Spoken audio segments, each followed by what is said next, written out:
Well, we're going into our 12th year now. We're running from February 14th to 16th on 5 stages at the corners of Danforth and Broadview. We have over 150 artists. We're having 102 different shows, of which 98 are free. We have 4 paid stages. Probably 80% of our artists are Canadian, with likely 60 to 70% residents of Southern Ontario. And we open our stages to community, and we really support emerging youth and young talent. You know, the festival started for the wrong reasons, but survived, and I didn't know that at the time, but it survived for all the right reasons. It started on a knee-jerk reaction from me, because I couldn't, as an artist, I was really having trouble getting hired by a festival, and I was just so tired of rejections. I think I was close to my 200th rejection. And it was actually, I was actually asked to audition for the Mariposa Festival, which we did, and we didn't make the cut. And my reaction was basically, if I want to play at a festival, I have to make a festival and hire myself. So I walked around the room in Mariposa. I remember, and I was hiring musicians for a festival that I had in my mind. And a few months later, I realized, oh my goodness, what have I done? I committed to a festival. I better get something happening here. And I put Winterfolk 1 together. Which was actually, didn't do too bad. It did pretty well. And I learned very quickly it wasn't about me, it was about the community. And it survived and grew every year since then, just for those reasons. I feel really good about coming back to the Danforth. We were on the Danforth, where we're coming back this year. For 8 years previously. The last 2 years, Winterfolk 10 and 11, we were at the Delta Hotel, which was something we tried and we wanted to see how it would work out.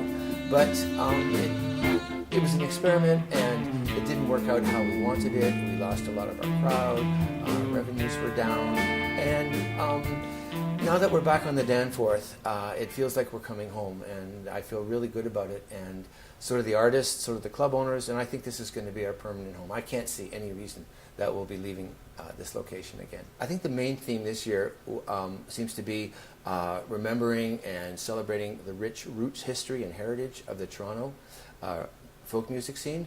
And as such, we're bringing in a number of acts that you would have seen in Toronto in the 60s and 70s. Keith Mackay. Keith was a member of one of my favorite bands, the Kensington Market. And he's an idol of mine for sure. Mike McKenna, who was in, I guess, Look in the Apostles, McKenna Mainline, David DePoe, I'm trying to think some other names, Joanne Crabtree, Paul Mills. So a lot of the talent you would have seen on the streets of Yorkville in the hippie days, you'll see on the streets of Danforth and Winterfolk. I will shine, baby. Shine, my baby, for you. A major influence for a lot of the artists in this city was Norm Hacking, who unfortunately passed away too early several years ago, and he had an event, a weekly event, which pretty well got me started in music, called Norm's Living Room. So we're reenacting a Norm's Living Room with persons like Glenn Hornblast, Marion Gerard, Kevin Bell, Michael Miller, coming in from the Yukon, believe it or not. Tony Corrington, I have never seen an artist so talented and done so much for the music community and for other artists for such a little reward.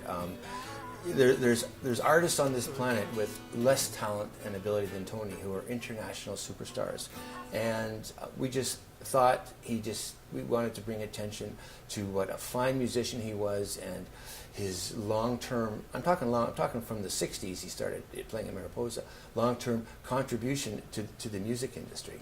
I love in this song how you rhyme stubble and mumble, and that it's not about a one. Really excellent talent. We have Ron Hynes and Lynn Miles coming in. They're both doing solo sets, but as well I hooked Ron Hynes, Lynn Miles, and Brent Titcomb together for a songwriting session, and that's never happened before, and all three of them were really excited about it, and they said, can you make it work, can you make it work? So I pulled it all together, and so that's going to be an incredible session, because it's likely, among Canada's top 3 songwriters all together sitting in a room playing their songs and talking about them. So it's definitely not another boring folk festival. We're actually called Winterfolk Blues and Roots Festival, and there's a whole variety of genres that are available, anywhere from Jack DeKaiser Blues Band, Cajun, Swamperella. We have Ginger St. James, which is a rockabilly band, Julian Taylor Band, which is all kinds of music. We go into like a lot of different styles. We've got some bluegrass bands. We have Urban Gypsy. We have Mean Mary coming up from the States. So, it's not really a lot of traditional folk in the sense what people think of. I think of the Weavers and the Travelers when I think of folk. It's really contemporary stuff, and I think the best thing about the music that we're presenting is there's so many young people that are singer-songwriters up and coming, and they really bring their own ideas and their own imagination to it. Why come to Winterfolk? We're presenting 102 shows over the weekend of February 14th to 16th. 98 of them are free. It's on 5 clubs at the corners of Broadview and Danforth. It's the best entertainment you'll get in the city for that weekend, probably for the whole month of February. And come out and see your friends, your fans, and enjoy the music. And we're looking forward to seeing you there.